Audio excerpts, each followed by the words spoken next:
Hey, Zebra, Yeah? do you know who Richard Callaway is? No, I don't think so. Richard Callaway was born in Caroline County, Virginia in June 1722, and he served in the French and Indian War and is a colonel in the Revolutionary War. He's pretty famous in Kentucky. Oh, yeah? Yep.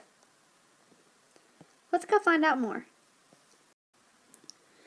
Richard Callaway was killed by Indians on March 8th in 1780. Is he buried around here? Yep, that's why I brought you here, buddy. He was killed while he was building the ferry.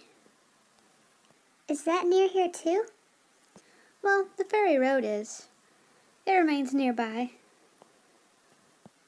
That's pretty cool. We should go. Sure.